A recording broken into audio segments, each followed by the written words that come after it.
Welcome to Beyond Mindset Limits with Tisha Marie Cain. Here, we explore how unlocking your mindset can pave the way for unlimited success. Discover how to create opportunities through legal challenges and transform your business and life with effective public relations strategies. Get ready to elevate your journey and maximize your potential. Now, let's welcome your host, Tisha Marie Cain. Welcome back to Beyond Mindset Limits, where we go beyond surface level thinking and into real transformation, the kind that changes your life, your business, and who you become. I'm your host, Tisha Marie Cain, CEO and founder of Beyond Mindset Limits, publicist, producer, publisher, transformational expert, and I've gone from the courtroom to the microphone, helping people win in life, in business, and beyond. This platform is about elevating voices, expanding perspectives, and bringing you to the tools that you need to truly step in your power. And today, this conversation is important and it's really, really special and personal to me. I'm joined with Elizabeth Ann Walker. She is the founder of Integrated NLP, an internationally recognized master trainer in embodied leadership, in transformation, and energetic mastery. Her presence shifts rooms, her facilitation moves timelines. She holds a field where truth lands, identities rewire, and next levels activate instantly within her rooms.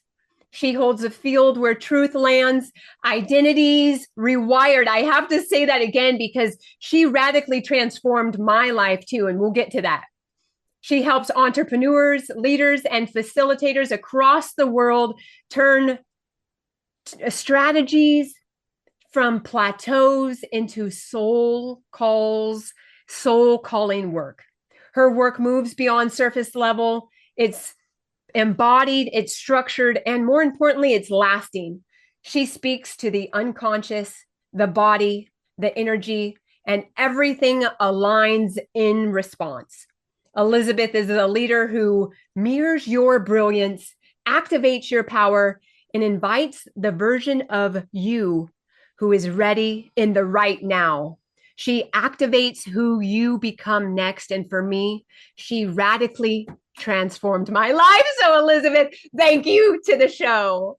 Oh my goodness, Tisha. Sometimes I hear my own bio and I go, who is this lady? She sounds really cool. And then I go, oh my God, that's me. It's so great. I love that. Oh my God. You're freaking famous. You're amazing. You're in Australia. I'm here in the States. And I'm like, I have to have Elizabeth on my show. And so thank you from my deepest part of my heart. Thank you for being here with me. Oh, it's such an honor. Like, we have so many clients from the States and we love working with particularly women from the States. And what I love the most is being able to speak into the hearts and minds of so many. And this platform is giving me an opportunity to do that. So I'm super grateful. Thank you. Great. So let's dive in. So this is Beyond Mindset Limits. I want to know all about you. I want our listeners who are traveling down the roadway to really dive into Elizabeth Ann Walker and who she is. And first, let's start with your personal journey. Can you share your journey into becoming a master coach and a global NLP trainer? Well, first of all, I guess it's important. What is NLP? Yeah, so NLP is Neuro Linguistic Programming. Neuro meaning the mind, neuroscience. Linguistic, the words that we speak, not just externally, the words that we speak internally as well in our own head. And then we've got programming, and this is like patterning, programming, habits, the same thing. It's things that we do unconsciously. So if you were to go home tonight and you were to brush your teeth with the other hand, you may find it quite difficult, even though you've been brushing your teeth for 50 years, right? Or however old you are. You've been brushing your teeth for a long time. If you switch hands, your brain doesn't know what to do with that because it's used to running the same pattern. And so the programming part is looking at those patterns and deconstructing the ones that are not helpful for you to get your goals and creating the ones that are going to be helpful for you to get your goals. My goodness. You want to be an entrepreneur. If you've got a pattern of I'm not good enough, then it's highly likely that that pattern's going to show up in business, right? You want to get rid of that pattern and get a pattern that says, I am incredible at creating results, because that's going to be a program that's going to support you to become that next level entrepreneur that you want to be.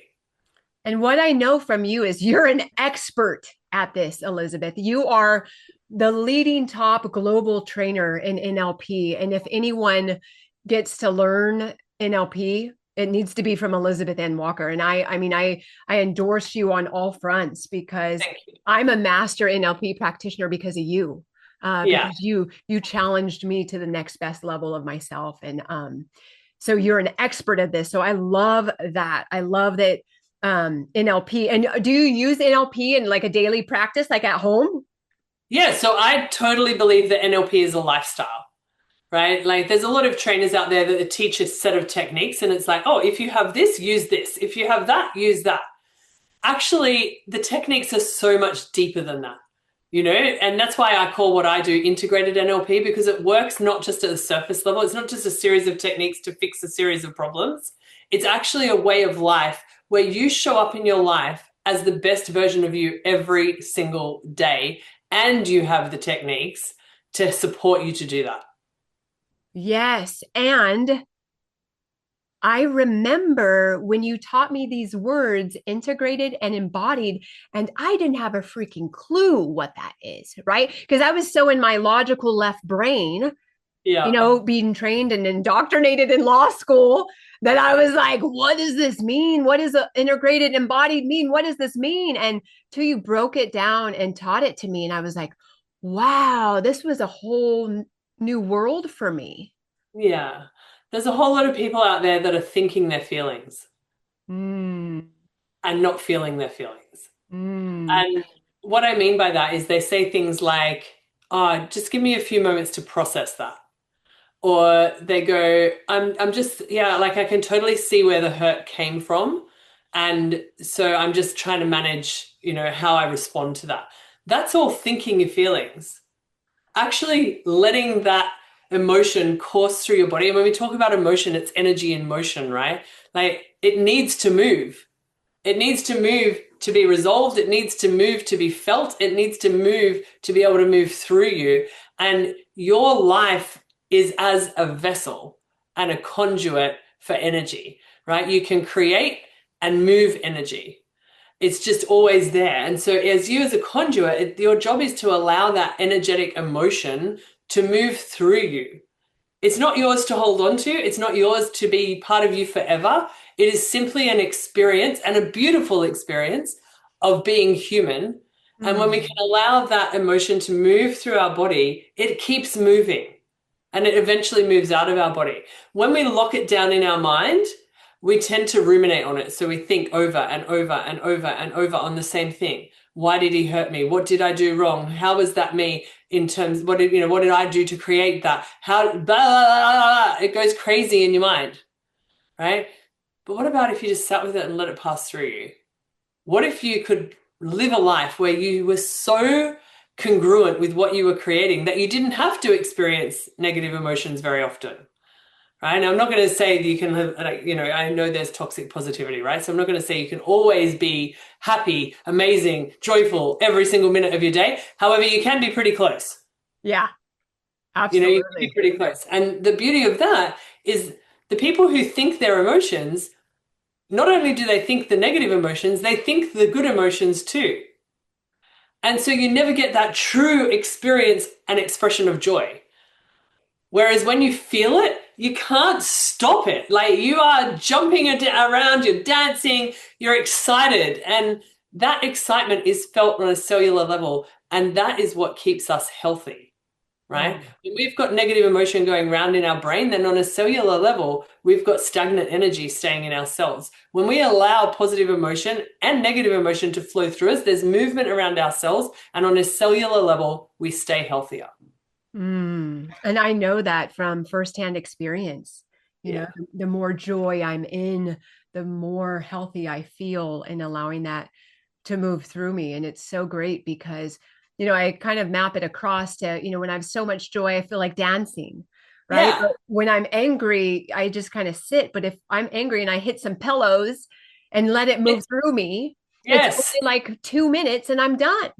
Exactly. And then you don't have to be depressed for the whole day. You don't have to be angry for the whole day. You don't have to ruin your weekend with your partner just because you decided to get angry and not let it move through you. Instead, you were overthinking and blaming.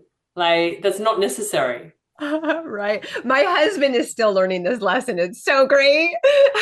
I'm all great. Are you going to be mad for 29 hours? Or are you going to be mad for 29 minutes? You get to choose, and I'm Yeah. going to support you in whatever that is. Right. Yeah. Depends how much time you want to spend with me. I'll walk away for the 29 hours if that's what it takes. However, you could do it quicker and we could actually have a great weekend. Wait, were you there? Did you know? That's That is exactly definitely what something. That's definitely something I've been accused of, is being in people's living room in their air conditioning vents because I seem to know exactly what they're going through.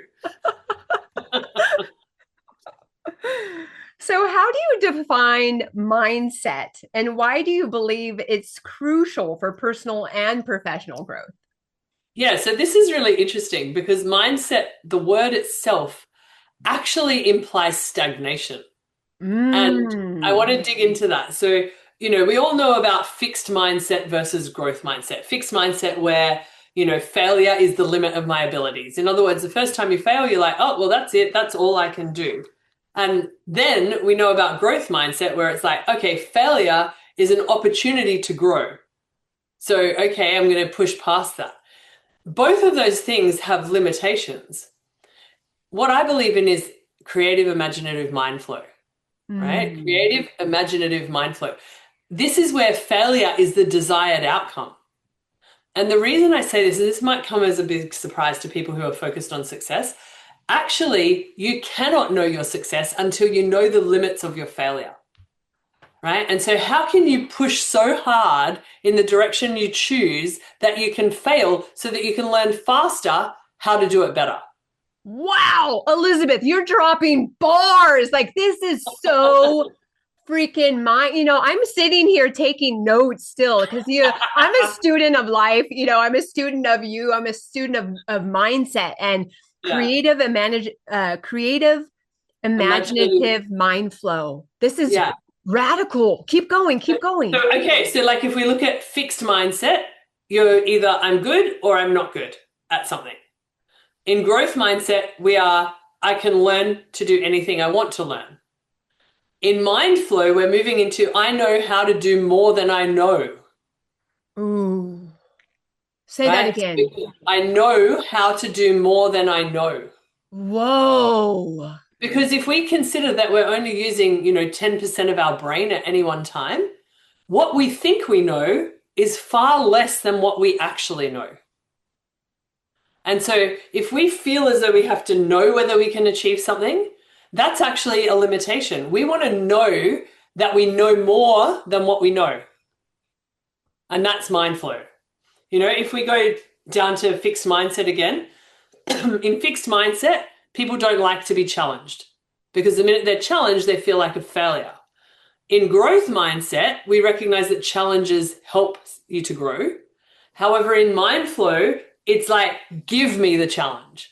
I want the challenge and I want it fast. In mindset, fixed mindset, we're jealous of the success of others. In growth mindset, we're inspired by the success of others. In mind flow, we believe that everyone is successful in their own way. Wow. And this is why people pay hundreds of thousands of dollars to work with you, Elizabeth, because this is mind-blowing and it's so simplistic. The way that you break it down, the way that you illustrate it in my brain, and I too am like you. I have a synesthesia, I could visual audio. And so when you break it down for me, it breaks open my mind to say, yeah, I get it. And it's very digestible. Yeah. And so the common phrase is mindset, right? Yeah. However, we have to be careful of how we use it. So we want the energetics of the words that we use to really inspire us to be the best version of ourselves. And so if I put myself in a place where my position is mindset, then it implies that my mind is set like Jello, right? Like Jello sets, and that's it. However, if you think about Jello, like everyone thinks the little crystals of sugar, you put them with boiling water, you put it in the fridge, it then sets, and they're like, that is jelly, right? Like jelly is, or Jello is what we do once we've mixed the sugar with the water and it sets in the fridge. But actually, if you left the Jello out for long enough, it would go back to liquid. And if you let the Jello out long enough in the sun, it would eventually go back to sugar crystals. And so anything we think is static or set is never really static or set. When we chop a tree down and make a piece of wooden furniture, we assume that that wood is all it can be. Yet actually in every second, that wood is decomposing. Change is inevitable. Change is always happening. And the key to being the best version of you is your adaptability to change. In other words, a thing that we call the law of requisite variety. The person with the most flexibility will control their own system. And so the more flexible you can be as to how you gain success, how you actually create your life, the better it is. Because if you give yourself one option and go, that's success, then you better be damn good at getting that success. You better be damn good at that one option. Whereas if you give yourself multiple options for gaining success, then you're far more likely to get it, because you're far more likely to go on a trajectory or timeline that is actually yours instead of someone else's. I'm a multimillionaire, and a lot of people look to me and say, well, what's your version of success? I have it. I have a garden. I live on the water, and my boat's out the back. I have my grandchildren come around on Tuesday and I look after them. I have Fridays to do fun things like that. This is my version of success. Do I get to buy nice things? Yeah, occasionally I do, and I like being able to do that. However, is that my version of success? Not really. That's just kind of a perk, And it's like, what is your version of success, and how can you use your mind flow to create it the way you want it, rather than being dictated to by others that have it? Because, there are other people who their version of success is being able to go on holidays 4 months of the year. I don't want to be I don't want to be away from my grandbabies for that long. Yeah. I like holidaying. I holiday regularly. However, I don't want to be away from them for that long. So I don't want to go on a holiday for 6 months and 4 months of the year. Right. So whoever is dictating your success is potentially creating your failure. In other words, unless you're allowing yourself to create your own version of success, you're possibly running someone else's timeline. And that's possibly the reason you're not there yet. It has to be your own timeline. So the first step would be define what is your definition of success, right? Would you say that? Yeah, sure. So my definition of success is, like I said, it's having Tuesdays with my grandchildren. It's running a business where I get huge impact with people and their mind, and their body and their soul. Like, I impact people on all three levels, and I love that. My version of success is having a happy marriage. My version of success is having children that want to spend time with me and that I'm able to spend time with. And it's different for everyone. Yeah. So when you define success is what makes you feel the most joyful in life. Yeah. And I map that across to when I opened this Las Vegas office. I was like, okay, I want to be able to take my family to a Las Vegas show once a month. Right. Yeah, and so great. I set that out. I'm like, okay, great. I'm working in Las Vegas. I get to play in Las Vegas. I want to be able to see David Copperfield or someone. Right. And so I was praying, I was shooting up my rockets of desire up to God. And I'm like, God, and I wasn't tied to the outcome. I was just like, you know what? However, I want this office to take off. And my definition of success is being able to take my family to these shows. And so soon as I shot my rockets of desire, our neighbor said, hey, did you know that if you're a veteran, you get to sign up to these vet ticks? And my husband has spent 17 years in the military, and you get to sign up to these vet ticks, and each of the Las Vegas shows set aside a certain amount of tickets for the veterans to go for free. Yeah, that's manifestation, right? Like, that's it absolutely working. I love that you live in Vegas, and as soon as I can travel over there. Yes. And what I mean by that is, Australia is very far away from the rest of the world. Like, we are very, very far away from any other country, and it feels really safe here. And when we hear about things that are going on overseas, it's like, oh, I don't want to go over there. Like, let me just stay here in my nice little pocket of the world. And I remember when you and your husband were out here and we went to the markets that day, I had my handbag just hanging over my arm. And your husband was like, no one's going to just come run up and steal your handbag. And I had it down on the grass, just sitting beside me. And he's like, dude, does this not happen? And I'm like, we live in Australia. Like, no, that doesn't happen here. And so there's this level of, I guess, a level of discernment that you have to use energetically to know when the right time to go away from Australia is. And so when I get there, though, I am going there to see Cirque du Soleil. Oh, yes. The water show. Like, that is my big thing. I really wanted to go to Vegas for my 40th birthday. And this was before I had this business, right? So just on that, you can create success in a very short period of time. I'm 52 now. So when I was 40, I had no money. Like, I had nothing. I was a single mom working my way, to try and make things happen. And there was no way I could have afforded even a plane ticket to Vegas in those days. Right. And however, what I wanted for my 40th birthday was to be able to go and see Cirque du Soleil. I am super blessed that it is still running 12 years later. And I know that it's going to happen in the next year. Oh, so, absolutely. And when you come, we're going to do the VIP package because we're bougie like that. Yes, we are. I love that. And I'm calling in on that. I would love to spend time or invest time with you and your husband to do. It's a fantastic show, but it would be great. It just, relating that back, not being tied to the outcome, defining your success and what that looks for you. There's no right or wrong in this game of life.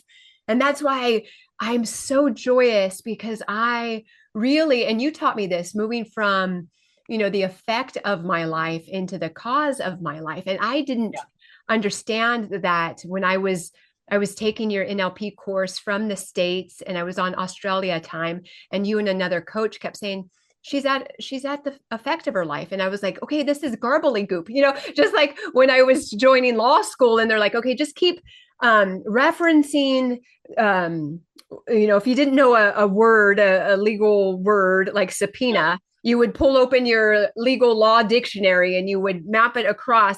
When I was in your training room, I was like, okay, cause and effect, what is going on here? And you taught me that I could be at the cause of my life, that I get to have everything that I want and even more. Like, I'm the thermostat and not the thermometer. Yes, absolutely. You taught me that. Because you know why? Whenever you put things outside yourself, right?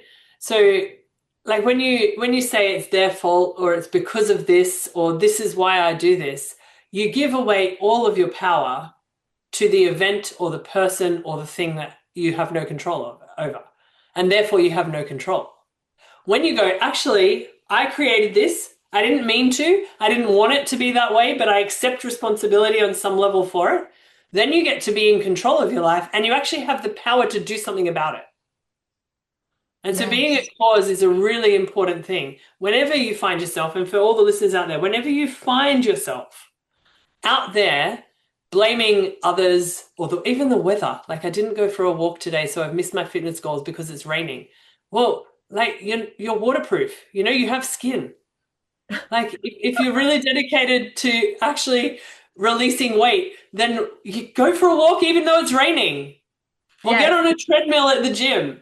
Like, but people will go, oh, it was really rainy, so I didn't go for a walk, so I missed my goal. It's like, that's being at the effect of the weather. My family is kind of annoyed because I'm always at the cause. When I travel and I pick up a coffee mug from the coffee store. So when I was in Australia, of course, I had to get an Australia coffee mug, right? Well, the other day, my little son, was washing dishes and he broke it. And you should have seen the look on his face, like, oh my gosh, my mother had collected these coffee cups from all of our worldly travels and it broke. And I said, nope, it was my fault. If that coffee mug and it was the one from Prague, which kind of sucks because not sucks because now I get to go back to Prague and get a cup, but right.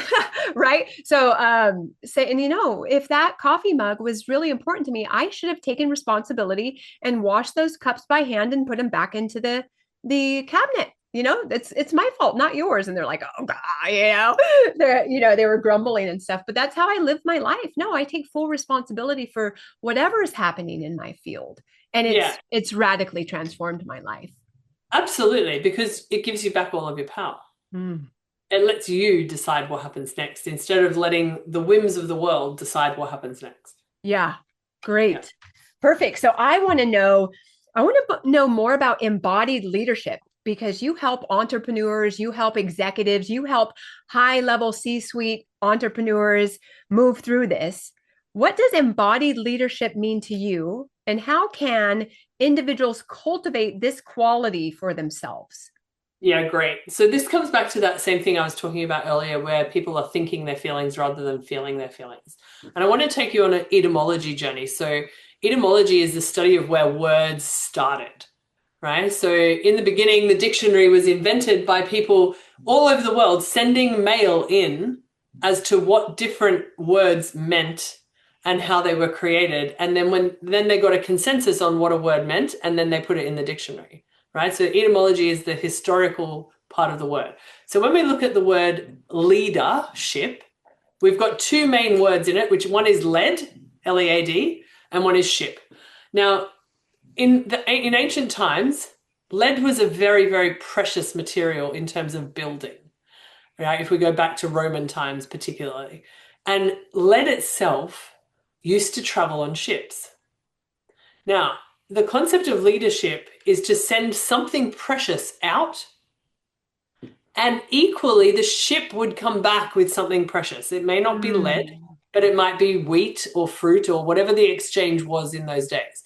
So if you're in true leadership, you are sending something out that is extremely precious and important and valuable, and you equally are allowing yourself to receive that same level of value back. Now, if we're an embodied leader, we know exactly what we're sending out and we know exactly what we're receiving back, and it's done very, very intentionally. There's no such thing in that world as hierarchical leadership, right? If you're really embodied in your leadership, you don't need a hierarchy, because people naturally allow themselves to be influenced by you. And so if you're in a position where you're allowing yourself to have discernment of what influences you, then the way that you're going to influence others is going to be with integrity and in alignment with your goals. If you're advertising that, then that alignment is visible to others. If anyone was to go to my Instagram right now, if they scroll down a little bit, they'll see a dancing video of myself and my husband. Yes. And it was pretty funny. However, that's actually what was happening in the moment. It wasn't like, oh, I need some content, let's film this. What can we do to make it go off? Like, it's just, here we go. If you scroll through my content, you'll see that I was, a few months ago, I was at the Opera House and I was actually bashed by a lady. That piece of content, just telling that story, it went viral. It got, 4 million views or something. Like, wow. And when you think about that, like I hear people all the time go, I really want a business. I really want a social media based business, but I don't know what to post. It's like, you don't have to know what to post. Just post who you are. Literally be authentically you, because people who are looking for a leader, in other words, allowing you to step into leadership, are looking for the resonance between them and you. And if you're not truly who you are, and they buy the version of you that you're portraying instead of who you really are, you'll end up with dissatisfied customers, which will lead to bad reviews, which will lead to your inability to continue in leadership. Now, this works in corporate as well. How are you influencing? Like, that is a version of hierarchical leadership. And so that's okay. You didn't create it. You're just in it. How, though, can you influence rather than delegate? Right. Because if you have full ownership of your leadership, if you have full ownership of knowing what it is that you're preciously sending out and receiving back, then you can inspire and influence your team to actually do the same thing, to do it for the mission. And this is one of the things that I love about what I do. It's all for the mission, right? I get the perks from it. Absolutely, I get the perks. Yeah. However, it's all for the mission. Like, I don't do this, I don't get haters on social media abusing me because that's what I want. I get that because I challenge their standard. Mm-hmm.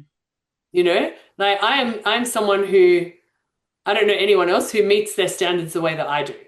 I show up time and time and time again because I have a set of standards. Now, that doesn't mean that all my standards are good. you know, like I definitely forgot to send you my bio when we were planning this meeting. Who You know, cares? well, really what I forgot to do was tell the marketing team to get it done. Right. Right. So I didn't actually forget to do it. I just forgot to tell the people who should have done it to do it. And so then this morning I was like, I haven't sent her that thing. So I'm like scrambling email her, half an hour before we're doing this call, and it gets done. Yeah. And so with other standards though, like when it comes to someone's heart and their head, I will stay and stay and stay till 4 o'clock in the morning if required to get the result, because I'm absolutely committed to what I do, because I know the wealth of what I offer and I know the wealth of what I receive back. Oh, that's so sexy. I know the wealth of what I offer. It's so Yeah. sexy. I love this. Because I remember, speaking of wealth, I Yeah. remember when we were running our values, and you were very bold and loud and proud and said that one of your top values was wealth. And my whole Yeah. body went, like, Yeah. how could she say that? Right. And so I've always been a disruptor. That's who I am from the fibers of my soul. So now I talk about wealth all the time. I'm like, I want to make a F ton of money. And I see, because I'm clairsentient, claircognizant, Yeah. I see and feel people's body immediately get restrictive because they can't handle that type of language. Right. Yeah, And they so retract from it because they don't believe it's available to them. that's right. And it's Yeah. available to everyone. And relating back to authenticity is I have niched down probably last 18 months working more with C-suite executives, but they're Yeah. hiring me because I'm such in my authentic power. Yes. I'm quirky and I'm weird and I, celebrate little small wins all the time. And they're like, how could you behave in such a manner? You need to put on your business suit and you need to be strict. And I'm like, no, is it okay that we can play and work at the same time? And they're like, Yeah. oh, I've never really thought about it like that. Exactly. Exactly. I was literally cleaning out our building the other day. Like we have a building where we have like a purpose-built facility where we run our trainings. And I haven't done a spring clean of it for about a year and a half. And I was like, I know that there's stuff in here that doesn't need to be here. And I want a clear energetic container as we move into our next training. And as I was cleaning, I found a 5-cent piece, which is, I guess, like a dime in America. I found a 5-cent piece on the floor and I like squealed in delight, like a child would. And my husband, like it must have been quite a blood curdling squeal because my husband bolted from the other end of the room, got there and went, "Are you all right?" And I'm like, "Yeah, I found 5 cents." He's like, "Oh my God, I ran for that." And I'm like, "Yeah, it's exciting. Like that's a sign that there's more wealth coming." Whereas most people would see 5 cents and go, they might pick it up, but they don't really think about what it represents. And so our minds are meaning-making machines, right? We make meaning of everything. And so how can you choose in every moment, choose the most empowering meaning? Like finding 5 cents, the most empowering meaning is that means that our business is going to succeed financially because look how easy it was to get money. I just found it. So the meaning that you make from things, you're already a meaning making machine. How can you be a meaning making machine that actually chooses the most empowering meaning? That's so good. If you get stuck in traffic, instead of going, "Oh, I'm going to be late," be like, "Oh, I actually get time to rest and collect myself before I'm running into that meeting. This is an opportunity for me to phone my mom. This is, whatever you have to do, you've just gained a whole lot of time." Absolutely. Absolutely. Our minds are meaning making machine. Elizabeth Ann Walker dropping the bars today. This is so good. That's why I love being in your energy. I love swimming in your energy because every time I'm with you, I think that I'm an expert in some things, and then I'm like, oh God, I'm in kindergarten again. Like, let's go. Like, I get more to learn. I get to learn more, which is so fantastic. See, that's mind flow in action, right? Uh-huh. It's like, I know more. Yeah. And it's just, surrounding yourself with the right people allows you to recognize what else you know. And how important is it to surround yourself with the right people? Well, they say that you become the 5 people you hang around. And I'm imagining that you have some mums that listen to this show. So if you're a mum thinking, my God, I must be like my children because I'm hanging around 5 children, that's okay. We're not talking about that because it's not just about who you physically hang around. It's who you energetically hang around, who you mentally hang around. So if you're listening to podcasts, listening to the radio like this, then you're hanging around us right now. And that means you're like us because you're spending time with us, right? And so you become the 5 people you surround yourself with. What's the energetic load that you're surrounding yourself with? Are you surrounding yourself with people who are flat, low, depressed? Or are you surrounding yourself with people who are energetic, upbeat, and wanting more out of life? Because that will determine what you get out of life. It's so true. And I feel that now that you taught me years ago how to be an embodied leader, I could feel who I'm in residence with, even in a line, in the line going into the show. I'm like, the guy behind me sucks. He just totally sucks, and there's no really judgment. It was just like, I don't, he may be amazing, but I just don't resonate because I already heard him complaining because we were standing, and I'm not a complainer. I'm like, I'm a yes to life type girl. I'm so blessed to be here and be on my mission and help transform lives that this guy was no, right? So thank you for that journey through the etymology of the word and leadership. And that lands for me, and I'm hoping it's going to land for our listeners. If it doesn't, you can replay the recording here on KMET. So good. So let's go into that unconscious influence. You speak about addressing the unconscious mind. How does this aspect of your work differ from traditional coaching methods? Yeah, right. So normally what we're doing in coaching, and what people are doing in coaching, is looking at a problem and asking questions of the person in order to find the solution. However, if the unconscious program is of something that means they can't have it. So I'll give you an example of a person that I coached this morning. She's a successful Australian coach, and she's currently living in Costa Rica, and she's about to do a launch, and she wants to do a 300K launch. And she's quite capable. She has the audience to be able to do that. She has the skill set to be able to do that. And she's worried that she won't be able to do it. Now, her underlying belief about self is, I'm not good enough. And her underlying reason for that is because at multiple times when she was a child, she was abandoned. Like, her parents weren't emotionally available for her. Her brother and sister were really good friends, and she was kind of left out. So she's abandoned. She's got this abandonment wound that shows up as, I'm not good enough. And so what we have to do is disconnect that program at the root level. We're not disconnecting it now that she's an adult. We're disconnecting it at the time and through the language and through the feelings of the child. Now, as an adult, she can rationalize that her parents had challenges and that's why her parents weren't available to her. However, as a child, she had no idea. As a child, she was just missing mum and dad. As a child, she just felt as though no one cared. And so we have to address the feelings of the child in order to allow the adult to step into the fullest expression of themselves. Absolutely. And how is she doing now? So she's great. She's about to start the launch, and she's feeling great about it. Yeah, which is that's amazing. fantastic. Yeah. Yeah. And then I think that resonates with me too, because my deep core was that not good enough. That's why I always had to hustle for my worth and do all the things. And so I finally said, you know what? I don't need any more certificates. I don't need any more letters at the end of my name.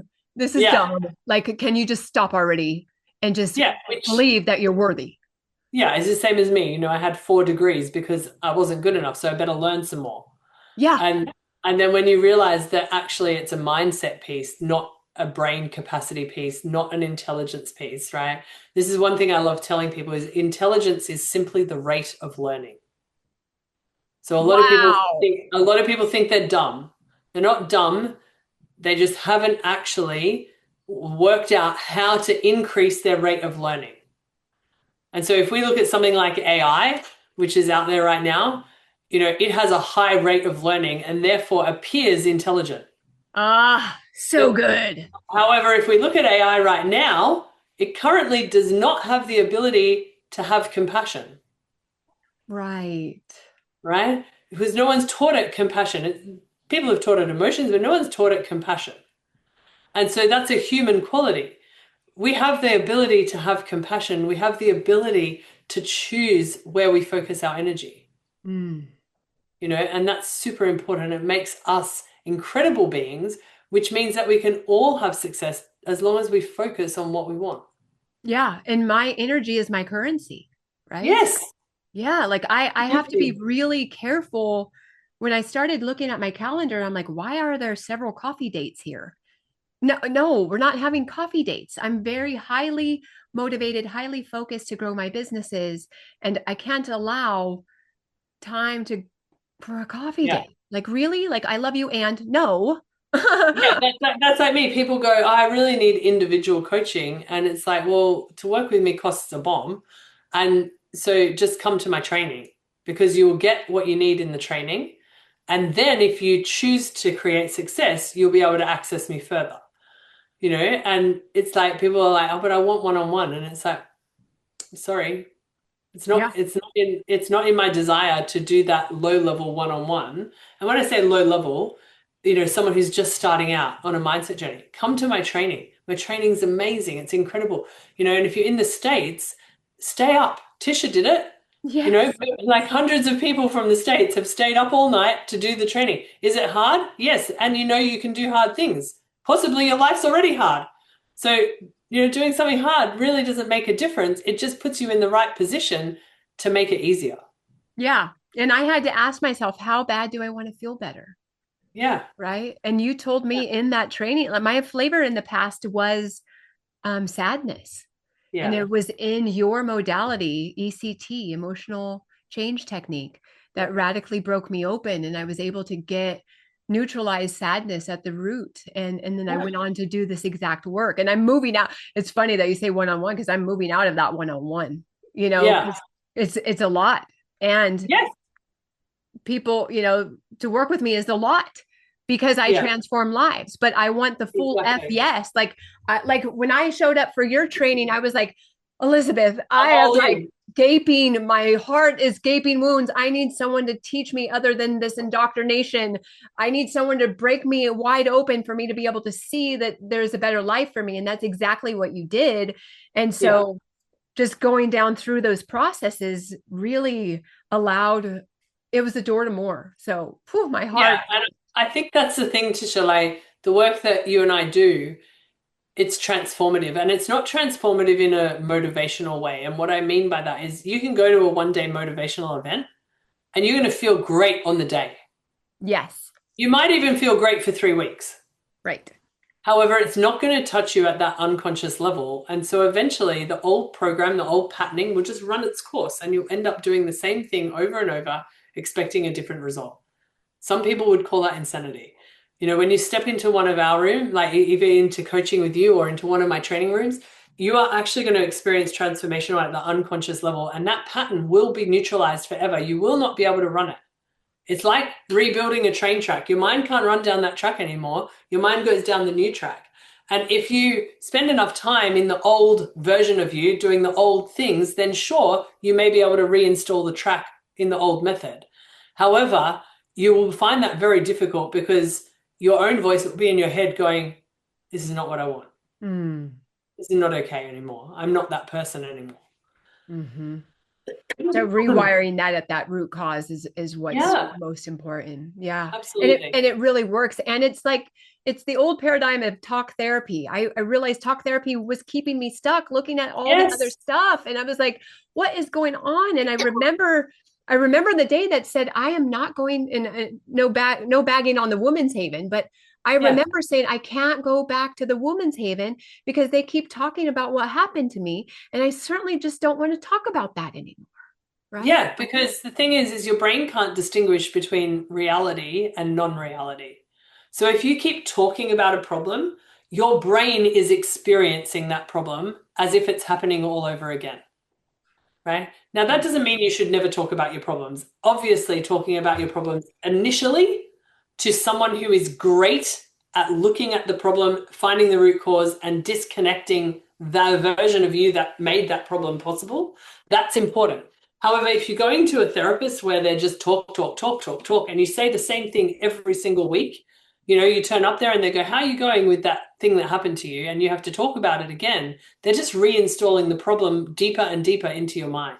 And that's why NLP, integrated NLP, is so, so important. If you're suffering, if you're going through it, if you're living in these low negative emotions, like you've got to get in Elizabeth's room, because there's nothing like surrounding yourself with those people and the high vibe. And I know it's funny because people are like, all you guys do is just dance over there. No, you guys just dance over there. No. Here's the thing, there's a limit to what we can put on social media. So sometimes it does look like on my social media that if you look at the training room, it's just all these people happy and dancing.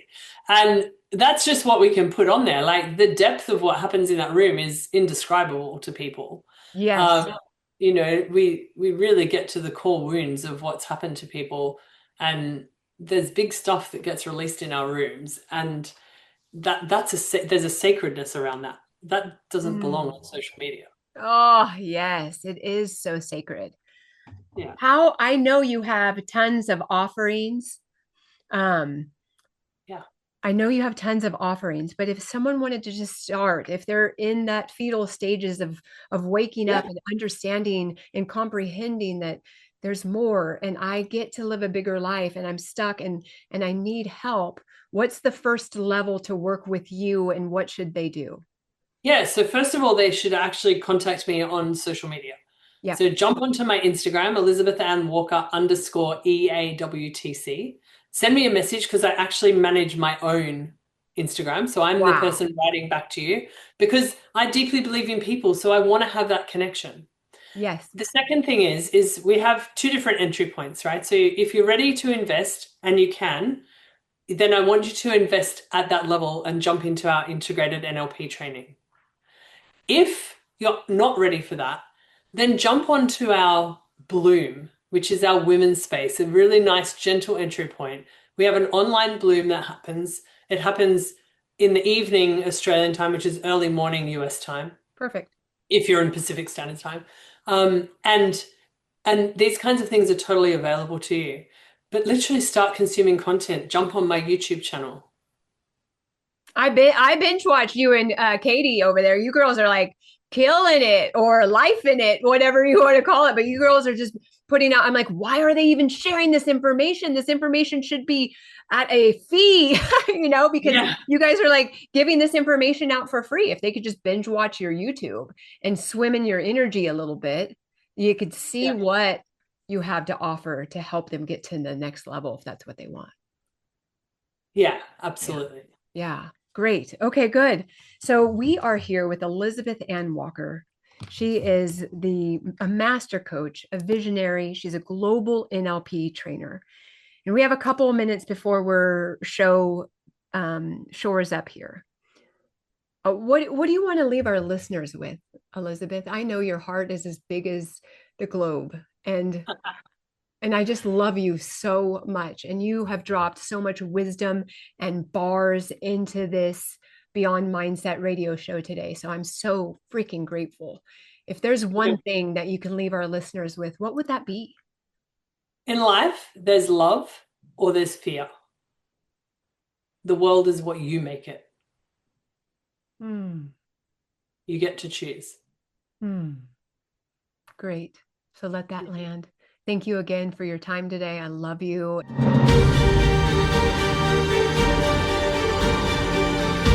Thank you for joining Tisha Marie Cain for Beyond Mindset Limits. Tune in every Wednesday at 4 p.m. as the conversation continues around mindset, legal insight, and publishing as a strategic tool for business positioning. Visit TishaMarieCain.com or CainsLegalSupport.com for more information or to schedule your private appointment.